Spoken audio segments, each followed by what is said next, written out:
Pack your things and get out of my house. My mother's voice cracked through the kitchen like a breaking mirror. I stood there, frozen, a folder of office reports still in my hands. Mom, please, you don't understand. I understand enough, she snapped, slamming her palm against the table. You stole from the company, Nora. Your stepfather saw the transfer himself. Hi everyone, my name is Lena Ward, and that was the moment my mother disowned me. Not because of what I did, but because of what someone else said I did. 4 months ago, I worked at my mother's small real estate firm, the company she built after my father died. I handled contracts, invoices, marketing, everything. Then she remarried Thomas. A man who smiled too easily, complimented too quickly, and started managing family finances the second he moved in. He always called me kiddo, the same way he called the family dog. Until the day $28,000 went missing. When the accountant noticed, Thomas helpfully traced it to my login credentials. He told Mom he'd seen me using the account late at night. He said I was struggling and borrowing without asking.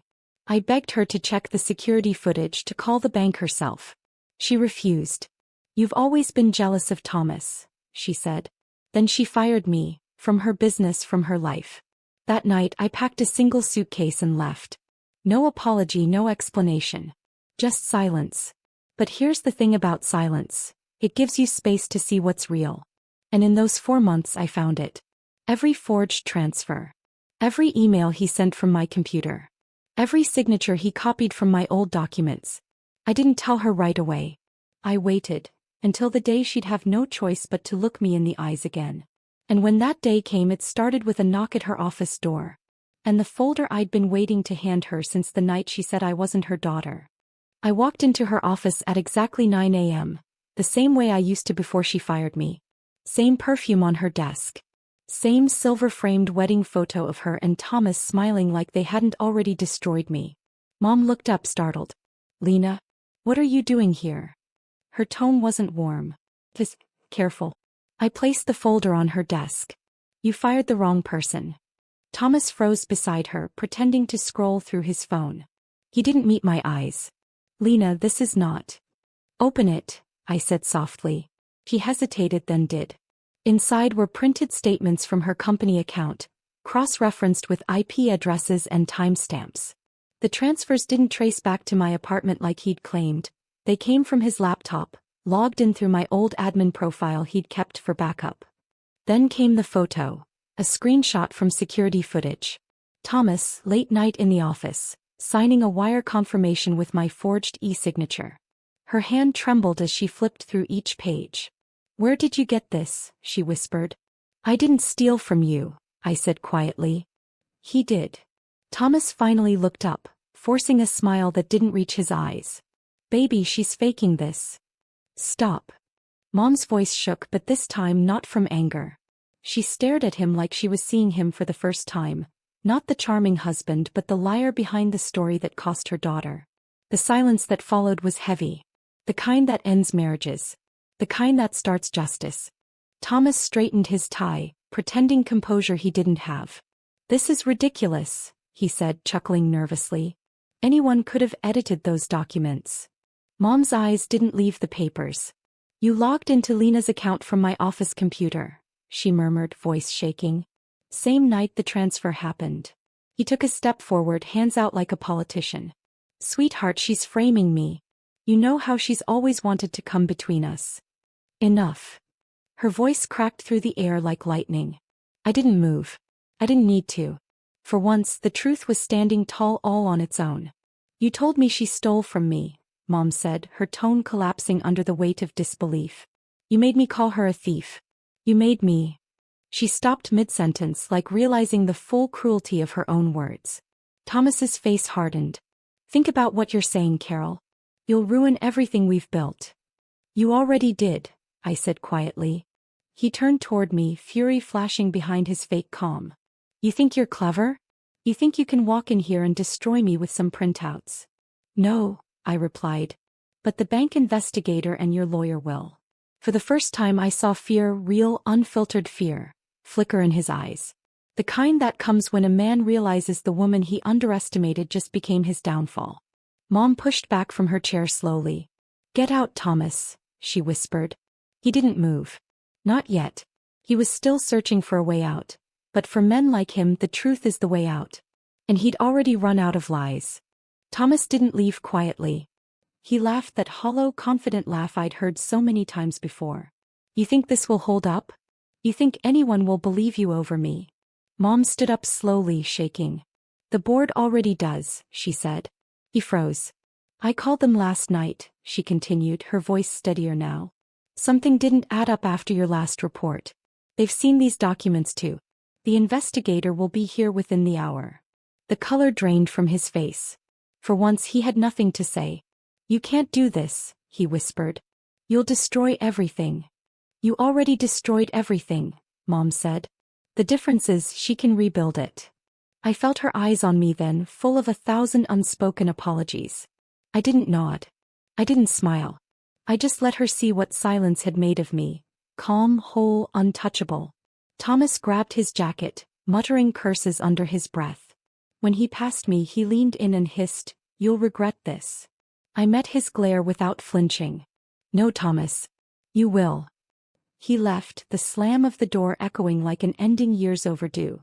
Mom sank into her chair, covering her face with her hands. The woman who'd once screamed, "You're no longer my daughter," now trembled like someone who finally saw the truth too late.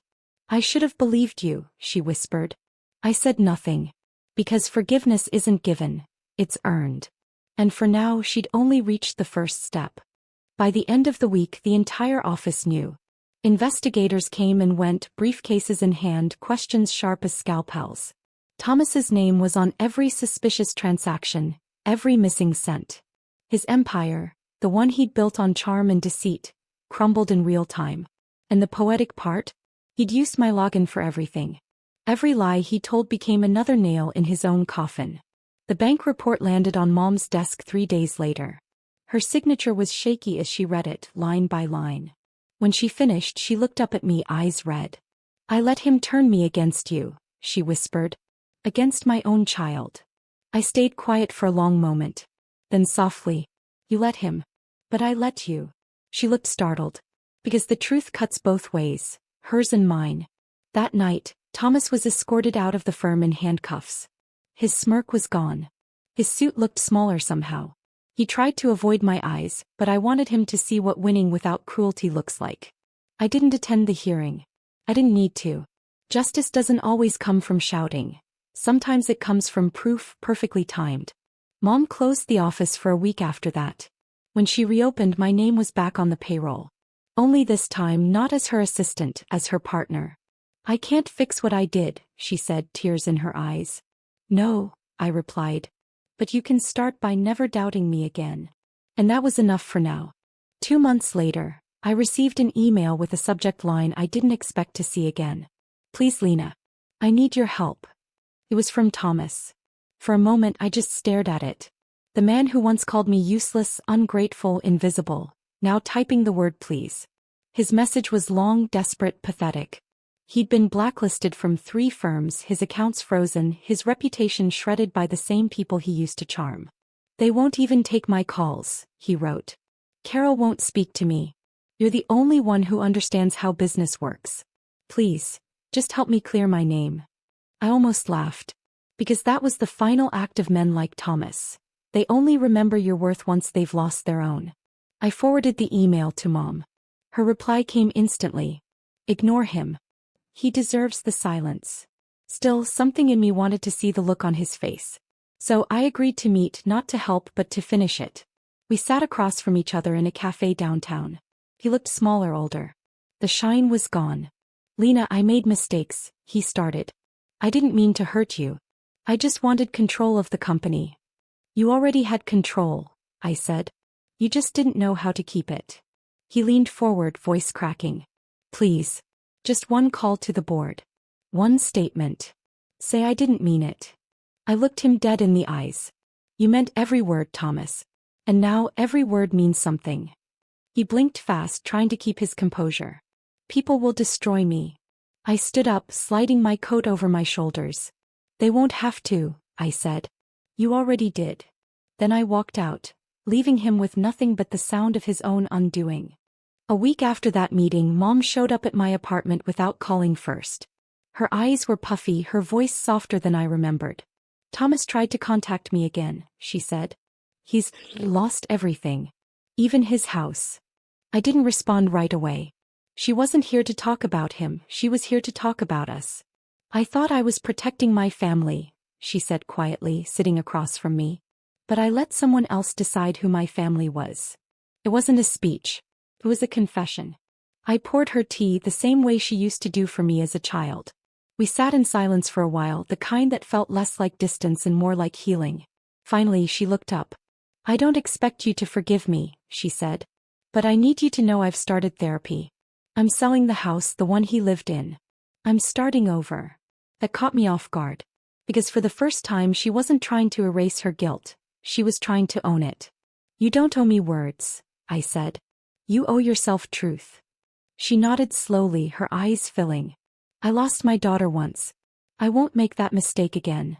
I smiled faintly, though the ache never fully left. Then stop looking for forgiveness, I said. Start earning it. When she left, she hugged me for the first time in years. The kind of embrace that trembles, unsure but real. As the door closed behind her, I realized something. Forgiveness isn't surrender. It's release, from the story they wrote for you. And that, finally, was mine. It's been 6 months since I last saw Thomas. The investigation wrapped up, the firm flourished under new management, and Mom finally began rebuilding her life, one honest decision at a time. As for Thomas, his name now lived in the headlines he used to chase. Former CFO faces charges for fraud and identity misuse. The man who once controlled everything couldn't even control his own story anymore. He sent one last letter to my mother. She never opened it. When she handed it to me, I burned it without reading a word. Some apologies are meant for the flames. I stood in the new office we built, sunlight spilling across fresh desks, the faint hum of possibility in the air. The firm had a new name now, Ward and Daughters. It wasn't about revenge. It was about rewriting legacy. Mom walked in with 2 coffees and placed one beside me. For the record, she said, smiling through tears, I'm proud of you. It wasn't loud. It didn't have to be. We hung the new logo that afternoon, gold letters against a dark walnut wall. Every client who walked through those doors would see it. Every deal signed beneath it would carry the truth of what we rebuilt from lies. Later that evening, I took a drive past the old neighborhood. Thomas's house was empty, the yard overgrown, blinds drawn tight. I parked for a moment, just long enough to breathe it all in, not in satisfaction but in peace. He'd taken everything he could once. But he'd never touch my silence again. As I drove away, the sun dipped below the horizon, turning the sky the same gold as our new sign. For the first time I didn't look back. The world had taken my name once. Now it carried it with respect.